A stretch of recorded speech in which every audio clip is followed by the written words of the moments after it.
আর সবার মতন আপনিও ব্রিফিংটি লক্ষ্য করেছেন। দুই পক্ষের যে যৌথ বিবৃতি দেওয়া হলো সাংবাদিকদের সামনে লন্ডনে, আপনার মূল্যায়ন জানতে চাচ্ছি আসলে ভিতরে কোনো রহস্য লুকিয়ে আছে কিনা। তার কারণটা আমি বলবো না, আপনি বলুন যে কি মানে আপনার মতে কি হয়েছে। ধন্যবাদ। দেখুন, সমগ্র জাতি শুধু নয়, যারা প্রবাসী Bangladeshi all over the world, তাদের সবার নজর ছিল এই 9টা থেকে 11টা, এই 2 ঘন্টা পরে লন্ডন টাইম অবশ্যই কি ফলাফল ঘোষিত হয়। যেটি খেয়াল করলাম সেটি হচ্ছে আমাদের হাই রিপ্রেজেন্টেটিভ অনারেবল নিরাপত্তা উপদেষ্টা খলিল রহমান এর কথায় কিছুটা ফাঁক আছে। সেটি হচ্ছে নির্বাচন এবং বিচার, সেটির অগ্রগতি কতটুকু হচ্ছে সেটা নির্ণয় করবে প্রিসাইজলি ডেটটা ফাইনালি কি দাঁড়াবে। এরা যথেষ্ট আপনার দুধে ব্যক্তি, এবং যদি একটু ফাঁক ফোকর না থাকে পরে তো আপনার নানান ভাবে ব্যাখ্যা করার সুযোগ নেই, কারণ you are committing to the nation, সেটা একটা বিষয় আছে। আর আরেকটা বিষয়, আপনার ইসরায়েল এবং ইরান এর যে যুদ্ধটা আজকে শুরু হলো, এই পুরো রিজিয়ন আমাদের এশিয়া কন্টিনেন্টকে কিন্তু তা প্রভাবিত করবে, এবং তার সঙ্গে নির্বাচন দিবস, নির্বাচনের রোডম্যাপ একটা সম্পর্ক ভবিষ্যতে তৈরি হলেও হতে পারে। আমার একটি প্রশ্ন ছিল যে যৌথ বিবৃতি ঘোষণা করা হলো সাংবাদিকদের সামনে, দুই পক্ষর যে আলোচনা, আপনার কি মনে হয় বিরাট একটি ফাঁক রয়েছে তার মধ্যে? তার কারণ নিরাপত্তা উপদেষ্টার কথাই কিন্তু মনে হয়েছে যে এর মধ্যে ফাঁক আছে। আপনার খুব মনোযোগের সঙ্গে ওয়ার্ড টু ওয়ার্ড আপনি যদি আপনার ডিসাইফার করার চেষ্টা করবেন, দেখবেন সংস্কার বিচার নিয়ে একটু ফাঁক রেখে দিয়েছে, যে পর্যাপ্ত অগ্রগতি, তারপর কি দাঁড়াচ্ছে ইত্যকার বিষয়গুলো। আর আপনার দুর্দৈবের যে বিষয়টা, সেটাও কিন্তু এখানে মাথায় রাখা হয়নি। এর মানদণ্ডটা কি? এটা কিভাবে বোঝা যাবে যে সকল প্রস্তুতি সম্পন্ন হয়েছে কিনা? এটা বলতে কি বোঝানো হয়েছে? রোজার আগে যদি সকল প্রস্তুতি বা যাবতীয় প্রস্তুতি সম্পন্ন হয় নির্বাচনে, তাহলে নির্বাচন অনুষ্ঠিত হবে। মানে এটা এই যে যদি কিন্তু দিয়ে রাখা হলো, তার মানে কি আমরা ফলপ্রসূ হয়েছে আলোচনা এমন ধরে নিতে পারবো? দেখুন, আমরা এপ্রিল ফুলের চক্রে পড়েছি, এখন এপ্রিল থেকে সেটা এগিয়ে ফেব্রুয়ারিতে এসছে। আর আপনার 15ই ফেব্রুয়ারির নির্বাচন যজ্ঞের কথা তো ইতিহাসে আছে, আমরা তো ভুলে যাইনি। ফলে কি দাঁড়ায় পরিস্থিতিটা, যতক্ষণ পর্যন্ত নির্বাচন দিবস অতিক্রান্ত না হচ্ছে ততক্ষণ পর্যন্ত আমি বুকে হাত দিয়ে বলতে পারবো না নির্বাচন অনুষ্ঠিত হয়েছে। এই বিষয়টি যেমন দিবালোকের মতো সত্যি, তেমনি ভাবে আপনার এই যে ঘোষণাটি, যৌথ বিবৃতিটি হাজির করা হলো, সেটা আপনার আমাদেরকে নানান চিন্তার খোরাক জুগিয়েছে। নির্বাচনটি সবার কাছে গ্রহণযোগ্য হবে কিনা সেটি কিন্তু নির্ভর করবে আপনার কতটা, এটাকে প্লুরাল স্পেস বলছি, প্লুরাল স্পেস সর্বোচ্চ পরিমাণ সম্প্রসারণ করা গেলে এবং একটি অবাধ, সুষ্ঠু, নিরপেক্ষ নির্বাচনটি যদি স্মরণকালে সেরা নির্বাচন হবে বলে মাননীয় প্রধান উপদেষ্টা জাতির কাছে অঙ্গীকার ব্যক্ত করেছেন, তা বাস্তবে আপনার ইলেকশন ইঞ্জিনিয়ারিং ব্যতিরেকে কোন রকমের ইন্টারফারেন্স ছাড়া শেষ কি দাঁড়ায় সেটুকু আমাদের আসলে দেখবার জন্য অপেক্ষা করতে হবে। সেনাপ্রধান তিনি কিন্তু পরিষ্কার বলেছেন, এএফপি কে সাক্ষাৎকার দিয়ে 18 মাস তারা পূর্ণ সহযোগিতা করবেন। সেই 18 মাস ডিসেম্বরে শেষ হয়। এখন ডিসেম্বরের পরে 1 জানুয়ারিতে তার যে কাট অফ ডে, তিনি বলেছেন নতুন সরকার দেখতে চান। সেই রকম একটি বিষয়টাও আমাদের কিন্তু ভুলে গেলে চলবে না। সেনা সশস্ত্র বাহিনীর যে সহযোগিতা, সেটি যদি গ্যারান্টিড না থাকে তখন ব্যাপারটা কি দাঁড়াবে? একা পুলিশের পক্ষে করা সম্ভব হবে? সেটা তো অবশ্যই একটা প্রশ্ন। আমরা ক্যামেরার সামনে দুই পক্ষকে যেমন দেখলাম, আপনার কি মনে হয় পর্দার আড়ালে আসলে আসলে অন্য কিছু ঘটেছে, তারা কিছু বলতে হয় তাই বলেছে? তার কারণ আমি আসলে মিলাতে পারছি না, হয়তো আমার বোধ বুদ্ধি কম, আমি মিলাতে পারছি না এর আউটকামটা কি। এই যে শব্দগুলো বলা হলো যে, আমি আবারও বলছি, যাবতীয় প্রস্তুতি সম্পন্ন হলে, মানে আমরা কি ধরে নেব যে আসলে কোনো সমঝোতায় পৌঁছানো হয়নি, কিছু একটা বলা দরকার তাই বলা হয়েছে সাংবাদিকদের সামনে? বিষয়টি কি এরকম?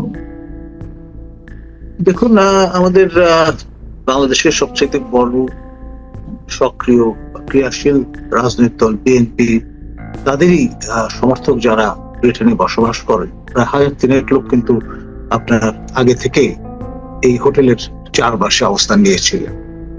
দেখুন, এই যে ভদ্রসম্মত যে ঘোষণাটি আমরা পেলাম, যদি সেটি সম্ভবপর না হতো তাহলে পরিস্থিতি কেমন দাঁড়াতো? তো সেই জন্য আমি মনে করি যে আলোচনার কোনো বিকল্প নেই, এবং এটি গণতন্ত্র সম্মত একটি পথ বা পন্থা। মহাত্মা গান্ধী বরাবর আলোচনার পক্ষে মত দিয়েছেন, এবং তার ফলে আপনার পরিস্থিতি পরিবেশ অনেকাংশে আপনার সন্দেহমুক্ত একটা জায়গায় উপনীত হয়। সেই বিষয়টা এখনো রেলেভেন্ট এত বছর পরেও। এখন লন্ডনে আপনার যে আলোচনাটি আমরা দেখলাম, সেটি নিয়ে অনেক জল্পনা কল্পনা হবে। আসলে মুখের কথা তো ছিঁড়ে ভিজবে না, অন দ্য গ্রাউন্ড বিষয়টা কেমন দাঁড়ায় এবং কার নিয়ন্ত্রণ কতটুকু কার্যকর থাকে, আর যেই পক্ষকে বাদ দিয়ে নির্বাচন আয়োজনের চুক্তি হিসাবে আপনার বিচার এবং অন্যান্য প্রসঙ্গগুলো সংস্কার ফ্রন্টে উঠে এসছে, এই বিষয়গুলো শেষ অবধি কতটুকু পরিপূরণ করা যাবে, এবং এই পরিপূরণ করতে গিয়ে দেশ আপনার ঝঞ্ঝা বিক্ষুব্ধ হয়ে ওঠে কিনা। কারণ ধরুন, এখন আওয়ামী লীগ, জাতীয় পার্টি কিংবা আপনার 14 দলের লোকজন তারা শীতনিদ্রায় আছেন। এখন একটা সময় যদি ঘুম ভেঙে যায়, তখন ব্যাপারটা কি দাঁড়াবে? প্রায় দেশের অর্ধাংশ জনগণ এখন দোষে দুষ্ট ছিল 14, 18 এবং 24-এর নির্বাচন আমরা বলেছি ফ্লড ইলেকশন, ত্রুটিপূর্ণ। সে একই অভিযোগ ভবিষ্যতে যদি বুধবার ক্ষেত্র প্রস্তুত হয়ে থাকে, তখন এটা রিকনসাইল করবেন কি করে? জাতি তো মুক্তি চায়। আপনার নির্বাচনের এই যে পরস্পর বিরোধী পাল্টাপাল্টি অভিযোগের যে সংস্কৃতি গড়ে উঠেছে, তার চির অবসান আমরা দেখতে চাই। সেই জন্যই কিন্তু বড় মাপের খেলোয়াড়, নোবেল লরেট একমাত্র কমিট ছানা বলতে পারেন আমার দেশের সান অফ দ্য সয়েল, তাকে পর্যন্ত দাওয়াত করে রীতিমতো 3 দিন দেশ অরাজক পরিস্থিতি ছিল, সেই বিষয়টা আমরা হজম করে তাকে মসনদে বসালাম এবং এই হুকুমতে ইউনূস শাহী কায়েম করা হলো। তারপরেও যদি এই প্রশ্ন আমাদের, তখন আমরা সান্ত্বনা কোথায় খুঁজে পাবো? না, সেই জায়গা থেকে আমার প্রশ্ন আরো একটি বেশ চোখে লাগার মতো বিষয়, যে 3 উপদেষ্টার পদত্যাগ বিএনপি দাবি করেছিল, পদত্যাগ দাবি করা 3 উপদেষ্টার মধ্যে ডক্টর খলিলুর রহমান ছিলেন। সেই খলিলুর রহমানই ওখানে বেশ লাইমলাইট থাকলেন, তিনি প্রতিনিধিত্ব করলেন সংবাদ সম্মেলনে, যৌথ বিবৃতি ঘোষণা দিলেন। আমরা এটাকে মানে কিভাবে ধরে নেব যে এটা কি আসলে সরকার ইচ্ছাকৃতভাবে, মানে জাতীয় নিরাপত্তা উপদেষ্টা লন্ডনে সফরে যাওয়ার মতন কোনো কারণ ছিল না, এখানে নিরাপত্তা সংক্রান্ত বিষয় কোনো ছিলই না, যদিও ব্রিটেনের জাতীয় নিরাপত্তা উপদেষ্টার সঙ্গে প্রথম উপদেষ্টা বৈঠক করেছেন, কি কারণে করেছেন আমরা জানি না। যাও, এখন বিষয় হচ্ছে তিনি লাইমলাইটে থাকলেন, এটা কি এক ধরনের বৃদ্ধাঙ্গুলি দেখানো হলো বিএনপি কে? মানে অন্য কোন সাইন এর মধ্যে আমরা খুঁজে পাবো কিনা? দেখুন, বিষয়টা হলো যে খলিল রহমান অপরিহার্য, অচ্ছেদ্য একজন ব্যক্তি, যাকে ছাড়া ইউনূস রেজিম অচল, এবং তাকে গিলতেই হবে, তাকে অ্যাকোমোডেট করতেই হবে। এইরকম একটি বার্তা কিন্তু এর মধ্য দিয়ে প্রদান করা হলো। এবং তাকে নিয়ে যত রকমের রহস্য আছে, আপনার সেই কানেক্টিং কার্ড থেকে এসে আপনার এই মহিমান্বিত আসনে আসীন হওয়া, এই সবগুলো বিষয় নিয়ে কিন্তু ভবিষ্যতে যথেষ্ট পরিমাণে আপনার গবেষণা হবে, সেটার গ্যারান্টি আমি আপনাকে দিতে পারি। এবং বিষয়টা কিন্তু এখানে থেমে থাকবে না।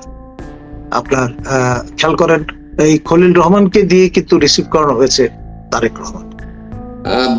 আমার শেষ প্রশ্ন, জুলাই সনদ নিয়ে প্রশ্ন করা হয়েছিল এবং তার উত্তরও এখানে এসেছে, এবং আমরা জানি যে জুলাই সনদে তারেক রহমানকে রাজি করানোই প্রধান উপদেষ্টার অন্যতম উদ্দেশ্য ছিল, লন্ডন সফরের উদ্দেশ্যের অন্যতম একটি। এবং আমির হোসেন মোহাম্মদ চৌধুরী যেটি বলেছেন যে হ্যাঁ, আমরা চাই যে ন্যাশনাল কনসেনসাসের মাধ্যমে জুলাই সনদটি হোক। তার মানে এখানেও স্পষ্টত আমরা বুঝতে পারছি তারা একমত পোষণ করেনি, দ্বিমতটা এড়িয়ে গেছেন। আর এই জুলাই সনদ দিয়ে আসলে সামনে কি হতে যাচ্ছে আপনার ফোরকাস্টিং? দেখুন, এটি পরিষ্কার যে আপনার প্রফেসর ইউনূস এবং তার লেসপেন্সার যারা, তারা তাদের মতো করে আপনার একটা সনদ চাপিয়ে দেবেন যাতে ঘাড়ে সেটি সম্ভবপর হয়ে উঠবে না।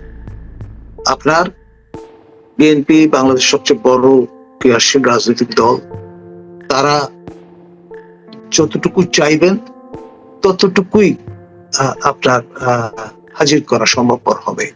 যা চাইবেন না তা জোর করে জবরদস্তি করে জাতির ঘরে চাপিয়ে দেওয়ার কোন সুযোগ আর অবশিষ্ট থাকলো না। সুতরাং আপনার যা কিছু আমরা জাতীয় গণ্ডিতে ঠিক করলাম লন্ডনে বসে, লন্ডন কিন্তু খুব ঐতিহাসিক একটি জায়গা। নিশ্চয়ই মনে আছে, ভারত স্বাধীন হওয়ার মানে উপমহাদেশ স্বাধীন হওয়ার আগে লন্ডনে গোল টেবিল বৈঠক হয়েছিল। সেখানে মহাত্মা গান্ধী তার প্রিয় ছাগলকে নিয়ে গিয়েছিলেন। আপনার এতটা